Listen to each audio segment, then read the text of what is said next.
Well, there seem to be a number of trends in the R&D world. Health and wellness is a fundamental one, and it's been really the architect of recent success for IFF, particularly in our flavors business. The other significant trend that seems to be emerging is naturals. Consumers and customers want natural. They're not necessarily as oriented towards synthetics or other manufactured elements. So naturals has been a big area of growth for us, and we're going to continue to focus on that. Beyond the naturals, we think there's cost advantage associated with going into biotech. The world has a significant difficulty in terms of supply and demand for a lot of natural commodities, which is only going to get more pressured going forward. So biotech solutions, which in effect replace manufactured products, we think is an advent area, and we're investing in that as well.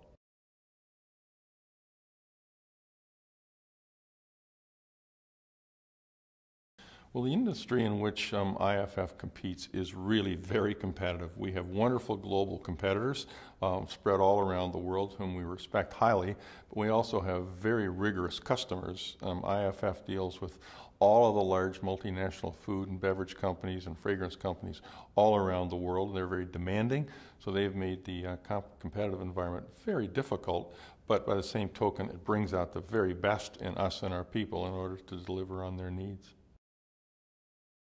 The biggest challenges that the company has faced in the last few years are all around making the critical R&D choices, what we're going to do for the future.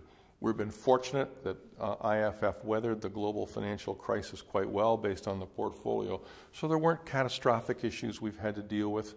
It's really been around opportunity costs, where do we invest, both where do we put manufacturing facilities, but also, most importantly, where do we invest the scarce R&D dollars so that the platforms and the programs we're working at for 2015 and beyond, those are the right ones. We don't want to get to 2015 and realize we were barking up the wrong tree.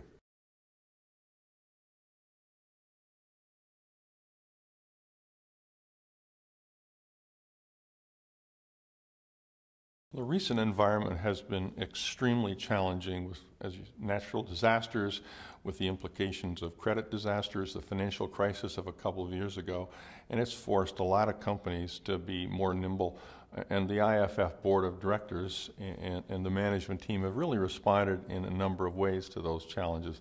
They go all the way from really dialing up our enterprise risk management, or ERM, and the mitigation strategies we're going to have to deal with should disasters occur, all the way to enhancing the development and the management team. We have a more global and diverse team than we did a few years ago. We've really increased our training. We've increased the management exposure to new opportunities, all of which are really oriented to making them more adaptable, because we think the pace of change, if anything, is going to accelerate.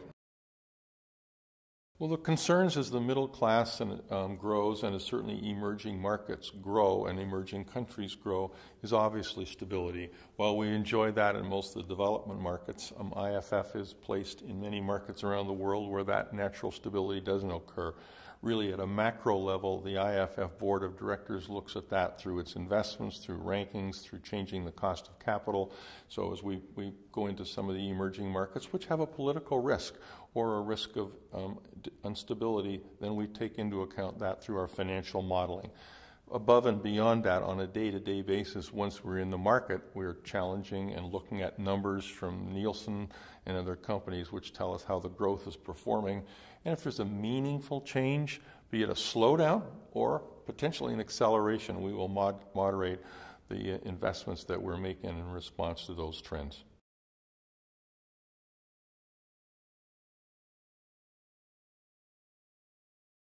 Some of the key elements in IFF's success model really are around customer intimacy and consumer insights, and it ultimately starts with the consumer and a rich and robust understanding of what they want, where they're going, but most importantly, what they want in the future.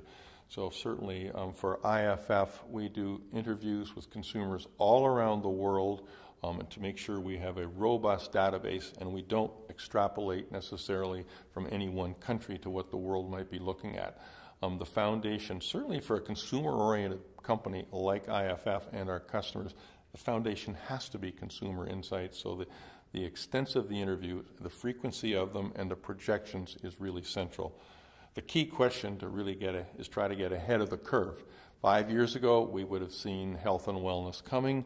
We saw naturals coming, although a little bit later. And having seen that health and wellness, we oriented our R&D spend there.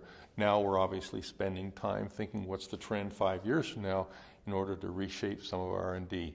But robust, consistent, ongoing consumer understanding is vital to us. We think it's even more vital because the pace of change is accelerating. Well, through our consumer research, we're always looking for trends and what's going to happen, and the key focus that we have with our marketing group and our consumer insights group are trying to understand and do really good data mining to see if we can pick up the kernels of new learnings which will set the new trends.